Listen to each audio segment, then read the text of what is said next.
সুস্থ আছে দেখছি না শরীরটা ঠিক আছে? বাবা আপনার জন্য এই বেলাইটি যুগে যদি আপনি একটুখানি আপনার দর্শন সময় পায় তাহলে আলোতে বেরোবে থাকবে না, মানুষের মধ্যে ভালোবাসা আসুক, এই তো আমরা করি।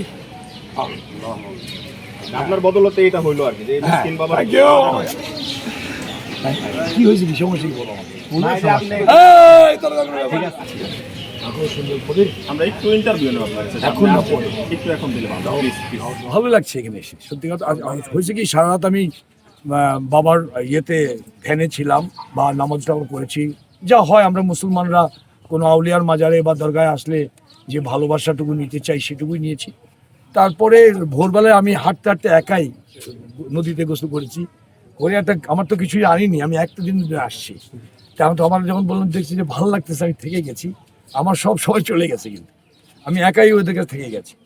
তারপরে ওরা আমার গামছা দিয়েছি, আমি স্নান করে ওইটা পরে শুয়েছিলাম।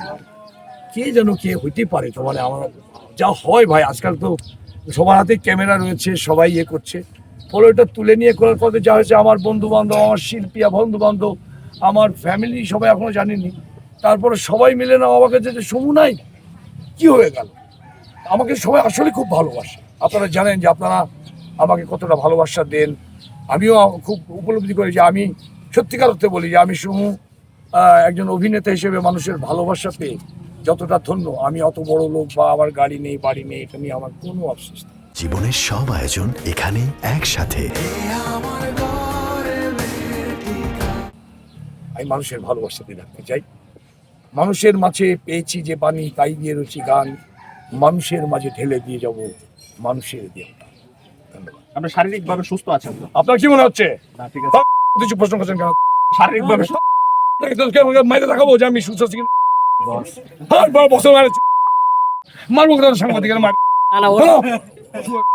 সুস্থ আছে দেখছি না শরীরটা ঠিক আছে? ভাইরাল হয়ে গেল কত, আজকে হয়ে গেছে যুগান্তর দাঁড়িয়ে যদি করে মিনিমাম আপনি এটাও আমাদের আমার তো মনে হয় যে অনেকেই মনে করছে আমি ঠিক আছে, আমি মেনে নিলাম, কিন্তু কি সমস্যা কি হয়েছে? আমি একটা পেজে দেখলাম তো ভিডিও আপনার আসতে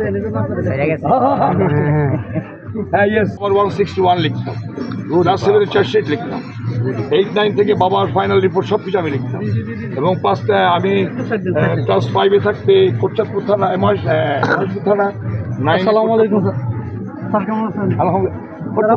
আপনার জন্য আমরা পাঠাচ্ছি যে আমি দাবানল একটা জায়গাতে হেরে দেন, রবীন্দ্রনাথ চেন এখন বলেছে যে আমি তোমাদের এই হোক আমি তো ওখানে বসে আছি। পাই নাই তো এখন দেখলাম।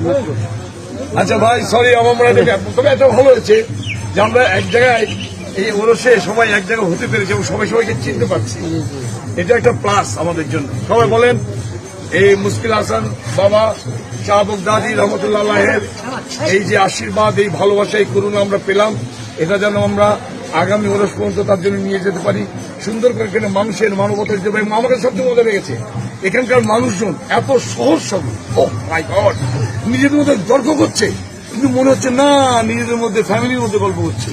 এই যে কথা বলবেন কার সাথে যে আপনার সাথে যে আমি আপনার পাইছি কোন এ আবার কি কারে কি